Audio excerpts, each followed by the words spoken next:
Hello guys and welcome back on the channel. Today we are going to backtest a new trading strategy from PineTrades. His strategy has an high win rate of 78%. Here is the plot of his balance, and as you can see he backtested it only on 69 trades. A very high win rate. Maybe he only chose some picked trades and the number of trades is enough to say if a strategy is profitable or not. I don't know. I'm going to backtest it for you and I will tell you if it's really profitable or not. So stay until the end of the video because there could be some important result. So let's talk about it. But before we start, I remember you that if you want to know more about my software, you want to backtest your strategy, or you want more info about it, write me an email that I will leave in the description. I will backtest this strategy on these forex pairs and on the 30-minute time frame. So let's see what I have found. I'm going to show you some successful and not successful trades. So let's start with a successful one. As you can see here, a short trade. In order to open a short trade, you have to check that the last candle before the position is opened has his high above EMA 20 and his low below EMA 20. Then you have to check that EMA 200 is above EMA 20, and then you have to check that there is a bearish cross in the MACD, so the blue line must go below the red line, and then you have to check that the ZIG doesn't touch the EMA 200. In this case, all the conditions are matched and you can open your short position, setting your stop loss to the last swing high. And as you can see, this one was a successful trade with a risk to reward ratio of 2. Let's see another trade. In this case, I'm going to show you a long trade. So, as you can see, we have a candle in which his high closes above EMA 20 and his low is below EMA 20. Then we have a cross, a bullish cross in the MACD, so it happens below the zero line. For the sell, it must happen above zero line, so for long below zero line. Then I checked that the last low didn't touch the EMA 200 and the EMA 20 is above the EMA 200. These are all the conditions. And then you can open your position, setting your stop loss to the last swing low, risk to reward ratio as 2. And in this case, it was a fail. It happens. Let's see another one. So here, as you can see, we have a short trade. The condition of the candle is matched. EMA 200 is above EMA 20. And here we have a bearish cross. So you can open your short position. In this case, it was again a fail. It happens. So this strategy seems not performing very well, but free trades are not enough to say if the strategy is profitable or not. Let's see how it performs over years of data.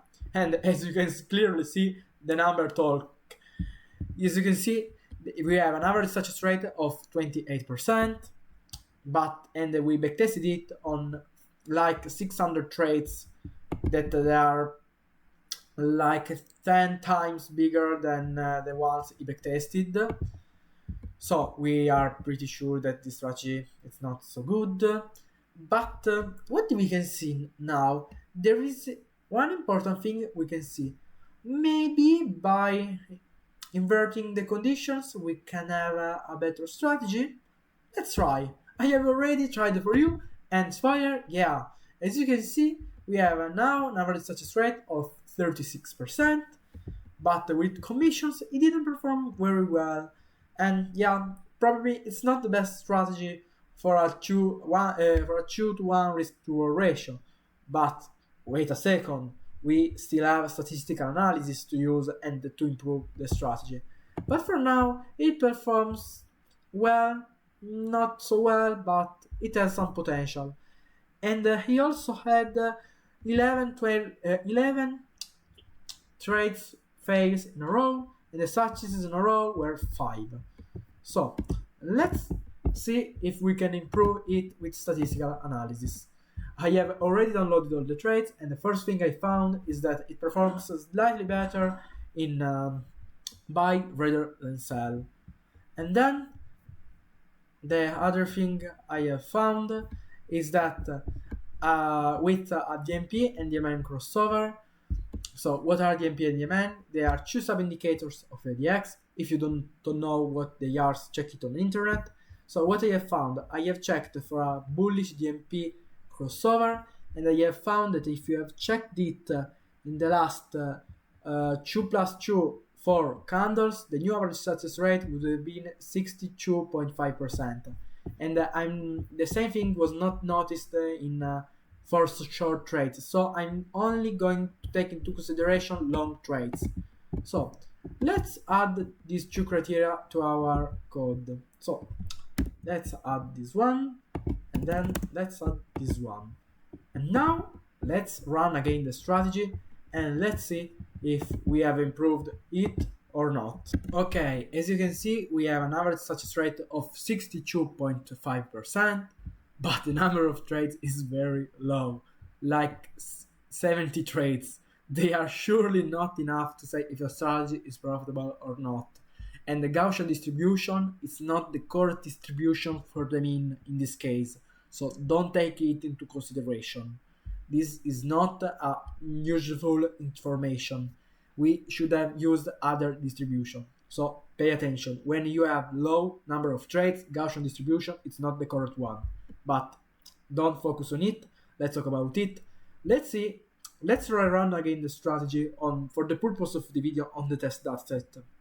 Maybe the strategy has really good potential, and maybe it could be the holy grail of strategy we are all looking for.